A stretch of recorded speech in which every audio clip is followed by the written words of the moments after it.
Hello, once again. Welcome to Unboxed God, where we detox from religion and discover the God who refuses to fit inside the boxes we were given. I'm Tolu Sarah Johnson, and here we explore who God really is beyond fear, beyond formulas, and beyond everything we were taught to perform. If you're hungry for a real relationship with Him, you are in the right place. Let's dive in. So, still on the book 2 in the series of moving from religion to relationship, The Day I Saw Myself Clearly is the title of the book, and the last chapter of the book is the awkward realization I don't really know Him. The most honest and freeing revelation you will ever have. There needs to be a moment in the journey of faith that feels both terrifying and relieving, where you need to pause and look at your spiritual life honestly and whisper, have I served Him? Have I talked about Him? Have I tried to please Him? But I do not really know Him. Do you know, I wrestle with that a lot, especially when my husband was unwell. And I was thinking, so many things were going on in my mind. I was asking myself, Tolu, will you be able to say you're ready if you were in your husband's shoes? And my husband looks at me days before passing away. He said, Tolu, I am at peace with God. I've done everything that He wanted me to do. And I was thinking, ow, what gave you that confidence? Because I don't have that confidence. There's still that aching in me. There's still that vacuum in me that worship, all of the things I've done has not really closed. And this is not a rebellion, because if you say that in the church, you say, yes, I think something is missing. I think I am not complete. They might look at you and say, oh, why should he or she challenging everything? This is not spiritual immaturity either. This is not failure. This is awakening. Because for the first time, you are no longer confusing. You're right on the journey. You are not confusing activity with relationship. You are no longer trying to confuse your theology with intimacy. You're no longer trying to confuse your performance with connection. You're no longer trying to confuse your appearances with transformation, or trying to confuse your religion with God. Because I did all of that for so many years. I confused my activity with relationship with Him, my theology with intimacy with Him, my performance with connection with Him, and appearances with transformation. And of course, to cover it up, religion with God. So you begin to separate the system you inherited. The day that realization start coming into you, you start separating the system from the God who has always loved you. And I must tell you, the realization is the most difficult thing to happen, because a lot of people does not know they are stinkingly overwhelmed or stinkingly, what would be the right word? They don't know that they are deep in religion. Yeah. That when you get close to them, all you can think of, all that smells through them, through their mouth, through their messages, all you could sense is religion. They just sprinkle it anyway. You cannot hold the real God. You cannot see any tangible relationship here. When you sieve everything, no God there. It's all religion. And that it's only you get into realization that your change can begin. Up until then, your faith was something you practiced. Now, when that realization comes, it becomes someone you pursue. God becomes someone you pursue. It is the moment mask falls, pretending stops, striving loosens rather, fear cracks. I don't have fear of God anymore. The heart can breathe again. Honesty can enter. Intimacy begins. And this is the most This is the most important moment where your Christianity becomes a real one. That's when the journey starts, because you finally recognize that the difference between knowing about Jesus and knowing Jesus, they are two different things. And this isn't the end of faith. It is the beginning. Yes, my 24 years was all religion. My last 2 years was all relationship. It wasn't the end. It was when my journey started. In religion, I was always anxious. I was always that person that is never patient. In relationship, I know I'm already secure in him. I am patient now. I am willing to run the race that's been laid ahead of me according to the Father's pace, which I call him Papa now. That is a change. That's a transformation. My life has really transformed.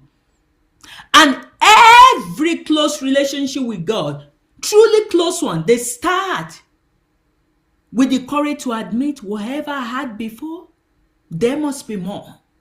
And that's how I do now. There must be more. You stop defending what wasn't working. You stop protecting what was suffocating you. You stop pretending you are closer than you feel. And you finally admit that the God I worshipped was too small, was too distant, was too angry, was too busy, was too conditioned. And that cannot be the real God. That must be the counterfeit God. And the sad thing is, the atheists, they know. They wake up to reality more than you. And you point to them that they are the ones that are lost. But you are the one that is lost, because they know that God that religion gave you is not real God. So when they come to that realization, they don't know how to find God. So what do? They exit. But God said they are still always my children anyway. And I know the reason why they walk away. And God said, if I was on earth today, I will walk away from this Christianity, because this Christianity doesn't look like me. So coming to that realization is so vital for the beginning of this journey. And when you start taking ownership of your relationship with God, the confession shifts everything. You stop leaning on your parents' faith. You stop depending on your partner's faith. You stop depending on church to sustain you. You stop looking to others to validate you. You stop memorizing God. You stop memorizing Bible verses and start meeting Him. Your faith stops being inherited. It becomes intimate. Throw all of those inheritance away. Erase it from your memory. Let it be wiped out from your memory. All those things, religion that you've inherited, that keep stepping in your way. You begin a relationship chosen by you, not forced into you. You chose God for yourself. And that is what I've chosen. I have chosen God for myself. And I could care less about what religion thinks. I could care less about what the Bible says about a particular thing. I don't want to hear it. Please don't tell me. Because I'm far too gone in being intimate with God that I could care less about the God you carry. Sorry, I've woken up. I've walked away. I've come to realization. You are not drawing me back in there. If I feel that you are religious and you are impacting my growth, I block you. I cut you off. Because this is the journey I've been looking for all along. I found it, and it's like someone that's been looking for gold for so long. And you cherish it, you treasure it so much. That is how it is to me. I cherish it. I treasure it. Because this is so hard to find, this relationship. And that's why, oh my God, I cherish the friendship I have with my friend Matthew Robope, because he opened the door for me, and I will be forever grateful to him. So, you might expect God to be disappointed that it took so long, but instead, it's a celebrate, because finally, the real you has stepped forward. The real him can be seen. The wall religion built is falling. The door to friendship has opened, and he whispers, now we can begin. Do you know God is giddy as well. He jumps. He's so excited. A new door has been opened. Not with rules, but with relationship. Not with fear, but with affection. Not with pressure, but with presence. Not with pretending, but with honesty. So your confession is a doorway. Saying, I don't really know him. It's not admitting spiritual failure. It's admitting spiritual hunger. I tell him every day, I say, God, I never knew 1% of what I know now in religion. I was lost, but now I am found. And I'm so hungry. I am so hungry. Yes. I want to consume everything. Like heaven fills me up. So, that hunger is holy. That hunger is where God meets you. That hunger is where transformation happens. That hunger is where love finally wins. So as we close this book 2, I am going to tell you the story in book 3 of how this journey started. This is just a teaser into book 3. But this is the moment that divides your life. Before religion shaped you, now God will shape you. Before you live as a servant trying to please him, now you will live as a child learning to trust him. Before you followed instructions, now you will follow his voice.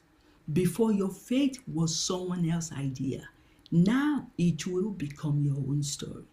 This realization is not the end of your Christianity. It is the birth of your relationship. Relationship with God is throughout eternity. It never ends. It goes on and on and on. And you continue to move from one depth to another. From one depth to another. So, your heart first step into freedom. You have woken up. You have seen the truth. You have named the distance. Now comes the most beautiful chapter of all. God comes to meet you personally. And this leads us to book 3. When God interrupted the Christianity I built. How God braced the system to rescue the relationship. Yes, He broke the system in me. He shattered it. He broke it. I couldn't piece it together. Even if I wanted to, I could not. So, before I move into book 3, will you say that this has been the journey, the best journey so far for you in coming into realization of what religion has damaged in you and what relationship can turn around with you? We still have 5 books to go. Book 3, book 4, book 5, book 6, book 7. I hope you've been blessed so far. God bless and see you in book 3.